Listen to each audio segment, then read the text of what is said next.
Hi, my name is Grant Bullington, and I'm a franchise specialist with FranNet of Western Canada. And what I do is I work one-on-one with serious prospective franchisees to find and research a franchise opportunity. So the basic terminology is that you're investing to join a system that already has dozens, hundreds, or sometimes even thousands of successful owners. And that franchise organization has already developed those systems to take a new owner today to get to benefit from the most sophisticated business practices in that business, and which means that the franchisor and their franchisees, they've already made 2 million mistakes, and if you come along today, you don't have to repeat any of those mistakes. So I saw that helping you find the right franchise.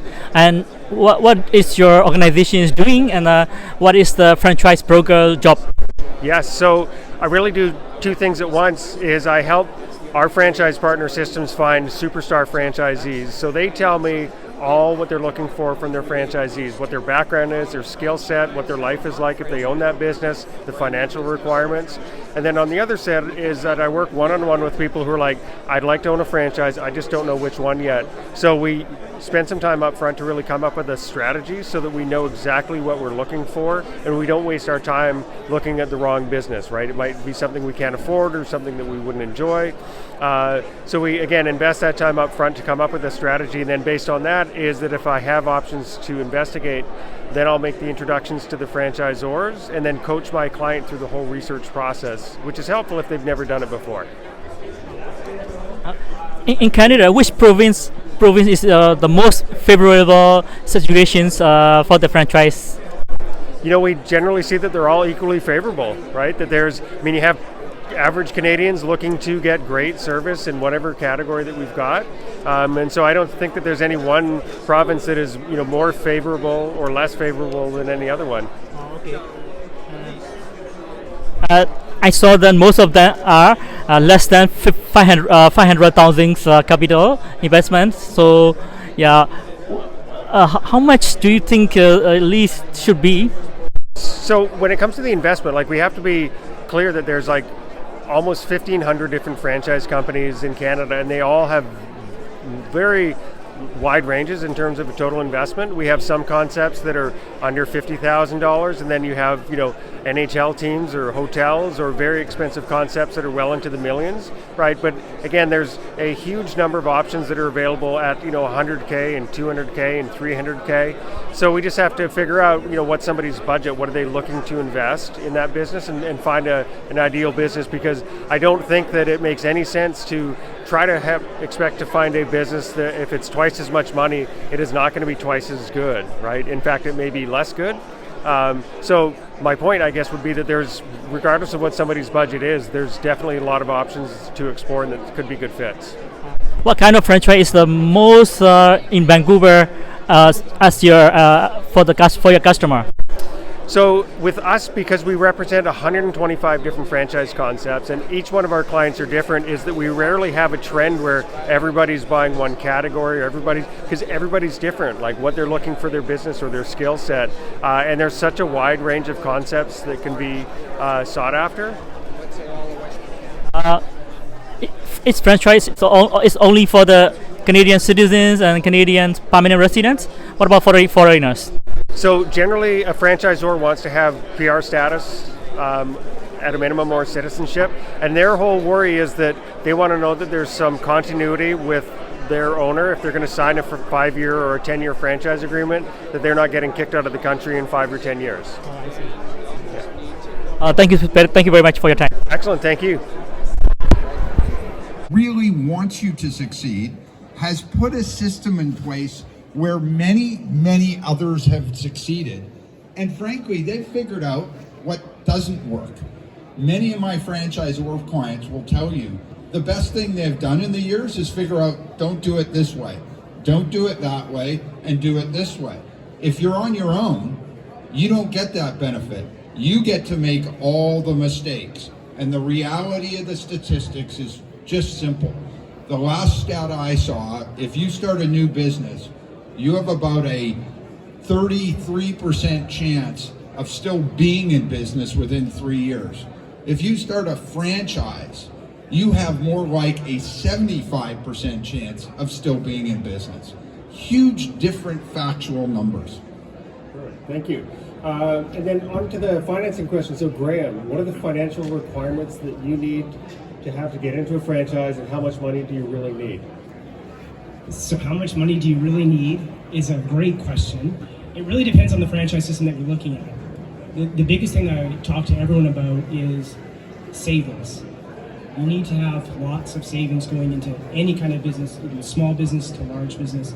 It's super important to have probably at least 3 months of working cash flow to support your business as you're going through the startup stage. Obviously, the banks are there to support with financing options. We can finance up to 100% sometimes of your purchases. But again, having too much debt is a bad thing because you have to make those payments. So a lot of these brands here, they will kind of tell you how much debt you can actually take on, because again, they have that experience of saying too much debt is a bad thing. Because if you have a soft month, soft week, how are you going to be able to make those payments? So being over leveraged, so being able to borrow as much as you possibly can, isn't the best thing. So I always say, when you come into a business to look for an investment in a franchise, 35 to 40% would be a really good minimum place to start with. Obviously, more is better. So, and when do they come to see you? When they're just about to find the franchise, or? Well, you can have conversations with your banker at any time. We'd love to talk to people, go through that part of being a trusted strategic advisor for your business venture. You can talk to us, but up until the point when you're actually looking for actual financing, we would love it if you have actually been approved by the franchisor for us to actually start the credit application, because we would need to go through and understand what does that franchise agreement look like, what are your costs that you're going to be looking at borrowing from us, a lot of other information that we'd require from you. Perfect, thank you. Josh, over to you. So what are some of the questions that a prospective franchisee should be asking you through the research process? Good question. There should be a lot of dialogue. And so for us, if a potential franchisee has entered our system, we have a pipeline basically they go through, and there's 12 steps, and each step there's a series of questions, and it takes about 3 months. So this is not something where you just sit down for an hour or sit down over coffee and shake hands and sign an agreement. It's a long process. And there's actually a whole legal component called a franchise disclosure document that Blair would really be the expert to talk about, but there is law in place basically to expose as much transparency as possible about the franchise system so that you know what you're getting into. So that document, can be hundreds of pages long sometimes, and it's disclosing who owns the company, what kind of litigation they have, various info that Blair can share on more. But the point is, you want to know as much as possible about that system before you get into business with them. And I tell candidates once they're talking with me, take your time, because what leads to people being upset is unmet expectations. And so if you have expectations that are unrealistic, even if the franchise system is doing a great job, it can leave you disappointed. And so ask questions, try and find out what the system really does, and then I think you'll be happy. Excellent. And I'll add on that. So while you're asking your questions, is Josh or somebody on his team is looking at you as hard as you're looking at them to make sure that you're a good fit, right? So let the franchisor get to know who you are, but also at the same time is be respectful and following their process. Because one of the things that a franchisor is trying to predict in that 3-month window is, if we bring you into a 5 or 10-year franchise agreement, what can we expect from a behavior standpoint? And if you wanted to do it your own way through the entire process, not wanting to stick to his script that we talk about this, then this, then this.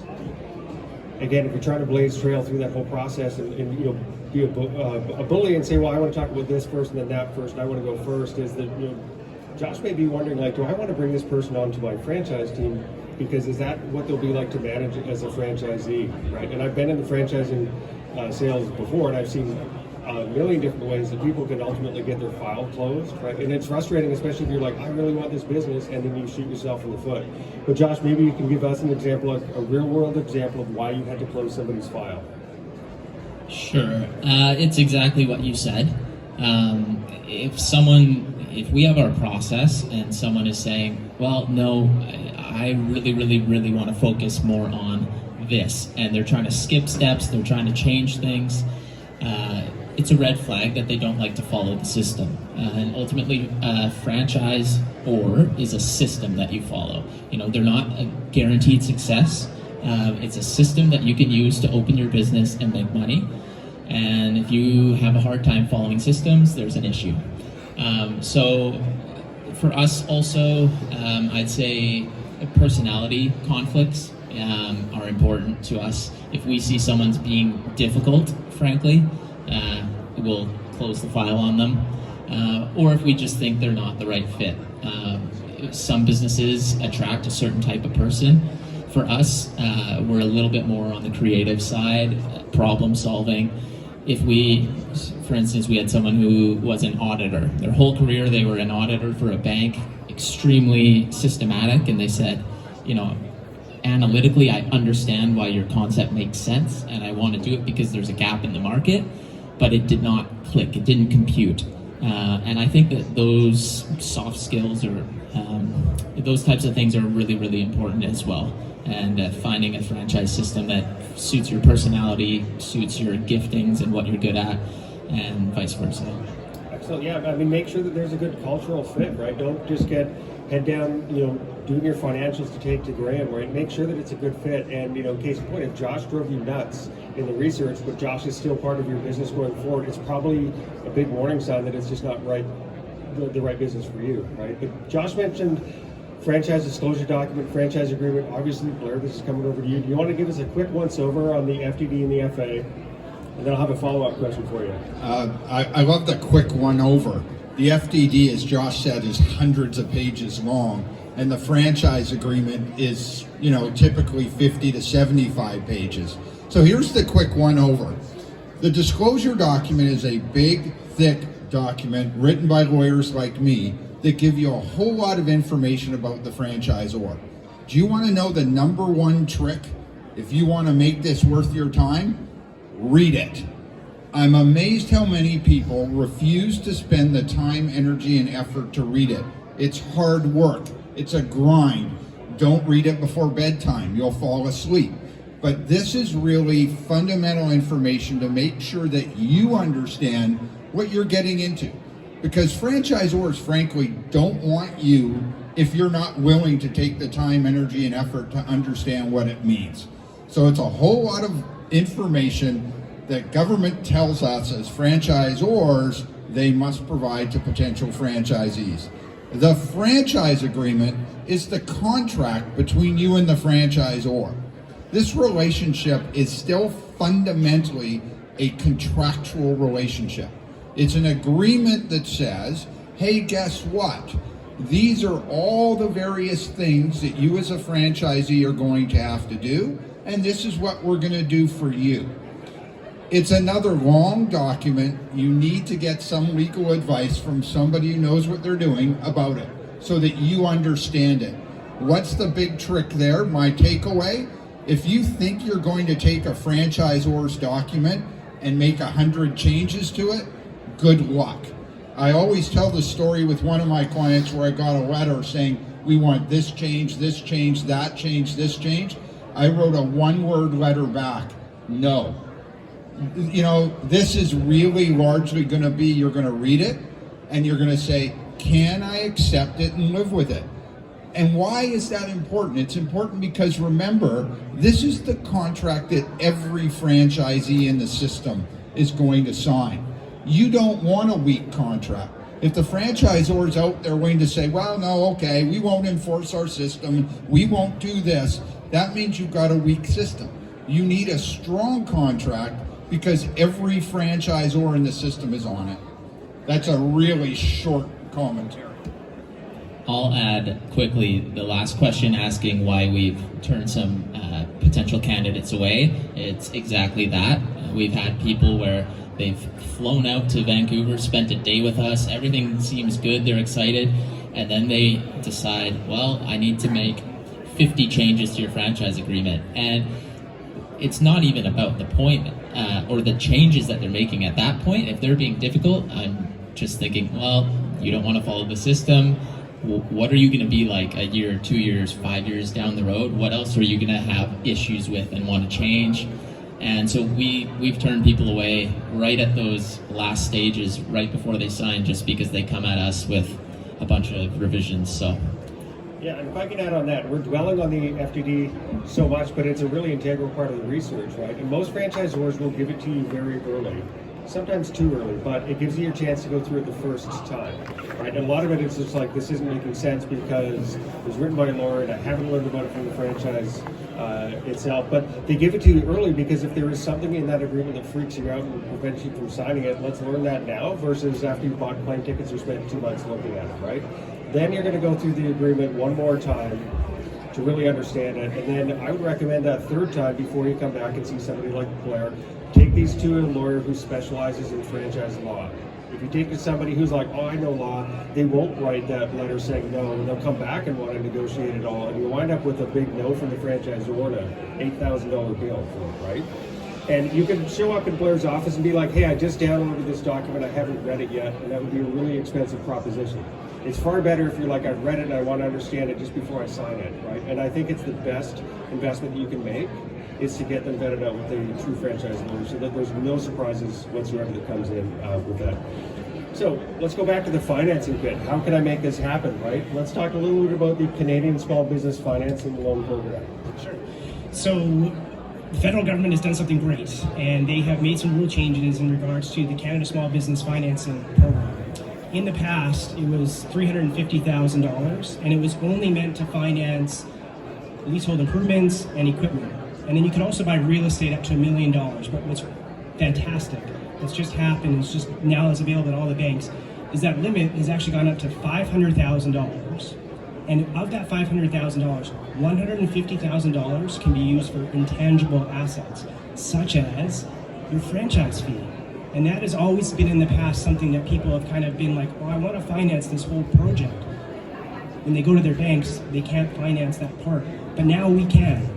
And the amount of time that you can have to pay that back has also increased as well. The program has now gone up to 15 years to be able to repay back debt to match the life of the asset that you're financing. So it opens the doors to be able to get into so many new businesses. We are very excited about this change that the government has implemented, and it's now available to be used.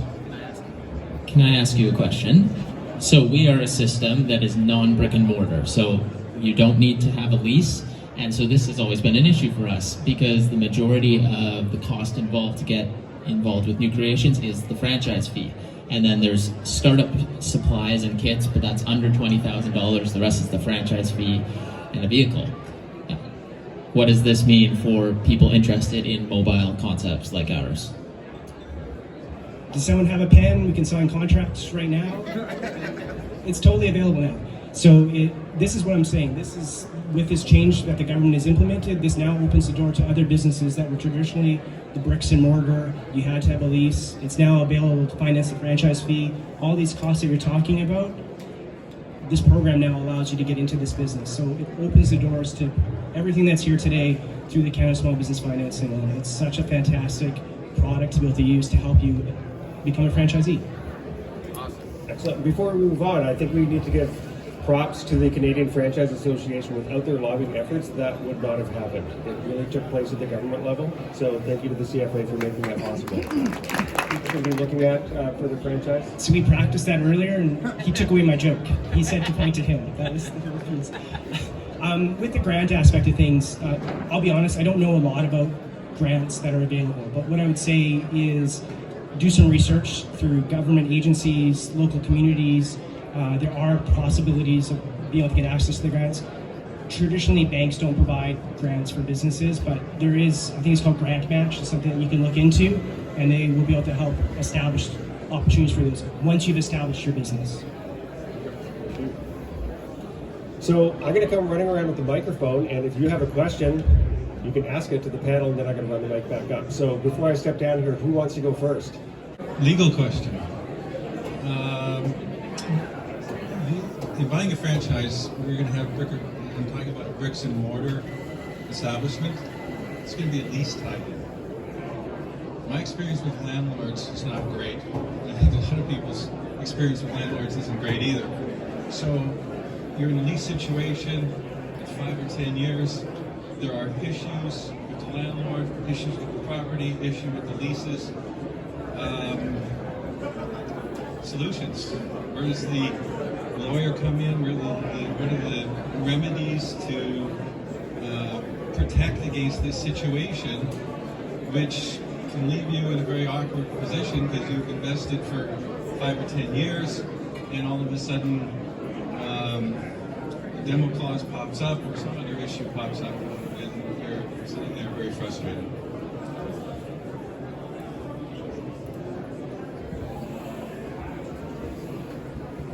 This is a great question, and I may not have as negative a view as landlords of you, but let me tell you, this is one of the benefits of franchising. So if you have a significant brick and mortar franchisor who has, let's not even huge numbers, 30, 40, 50, some of my clients have 500, they know all the landlords very well. And the landlords don't play games with them. I'll tell you why they don't play games with them. Every time they develop a new center, they're looking for us to have a location there. So some of my franchisor clients at any given time with the large landlords will have, I'll pull a name out of the hat, everybody knows Cadillac Fairview. I'll have clients who have 25 leases at a time with Cadillac Fairview. There's a much bigger relationship than a one-off lease circumstance. So that's one of the huge benefits of franchising. Secondly, I don't see personally in my practice those issues. I act for, if I was to add it up, my clients must have about 8,000 leases across Canada. We actually rarely have significant landlord issues. You know, if you have a good lease, you follow the lease, you understand what the lease means. I don't find here that landlords are looking to cause trouble, particularly for significant brands. And Joe, I'll add to that with a lot of franchise systems, like some of the more sophisticated ones will have a real estate department in-house, and before you sign your lease, they vet it out, and they'll give you the guidance of like, don't sign this lease to prevent you from having that, running into that problem. Who wants to go next? So when you're looking for a franchisor, what kind of red flags would you, as a franchisee, kind of look out for? Red flags to look at as a franchisor, if you're a franchisee, I think to me how much pressure they're putting on you to pay your franchise fee up front. To me, that's a quick red flag. We just talked about what that franchise disclosure is, the process, time through that. So how quick they're putting pressure on you to sign and give them money, to me that's an instant red flag. That's like, oh, stop right there. I'm not comfortable. I'm going to pump the brakes on that. That's my red flag. I would agree with that, and it ties in with what I would say. Look at the leadership and try and gauge what is their view, what is their timeline. Are they running this business because they have a 2-year contract and they need to meet quick goals, or are they running this for the long term? If you're entering a franchise agreement, it's probably a 10-year term with renewal options for 5 or 10 more. You could be in business with this person for 20 years, and so you don't want a system that's all short-term focused, and now 5 years down the road, they've collected their money, they've moved on, and they're letting the thing crumble. I've heard from colleagues and other members of other systems where it feels to them, in their words, it feels like the franchise system really cared 10 years ago, and now they've moved on and they're collecting royalties, but there's no thought given to it anymore. It's just kind of trailing into the dust. It's a dying brand. You don't want that. So That's a great question. I could probably spend the rest of the day going over it, but I won't. Like, some of the things that I would look for is that, do you feel that the franchisor is like sincerely trying to get to know you and confirm that you'd be a good fit for their business, and be willing to say, no, let's close it here if you're not a good fit? Another key is that if they're not giving you like carte blanche to validate with as many franchisees as that you want, right? We always recommend like 8 to 12 franchisees, and if you're getting pressure that it's like, that's it, you've talked to enough, I would be really concerned about that, right? And just overall getting the sense of like, is this franchisor vetting you out? Because you don't want that system that is basically like if you can fog a mirror and sign a check that you're in, right? So lots of things to look out for there. Any other questions? I have a banking question. What was the gentleman's name? Banker? Graham? Banking question here. Okay, so earlier you said that you would like the franchisor, or you would like the franchisee to be approved by the franchisor before coming to see you. But I can get approved by the franchisor and then come and see you, and then all of a sudden it's like we can't come to terms financially. So is there a bit of a two-way process there where the franchisor does a little bit of pre-qualifying so nobody's wasting any time? And the second part of this question is all franchises can't be rated at the same level. Maybe a AAA, A, B, C franchisee. So I come to you and want some money. You're going to look at my position financially as an individual. How much onus are you putting on your decisions based on the franchisee that I want to get involved with so that we can come to terms?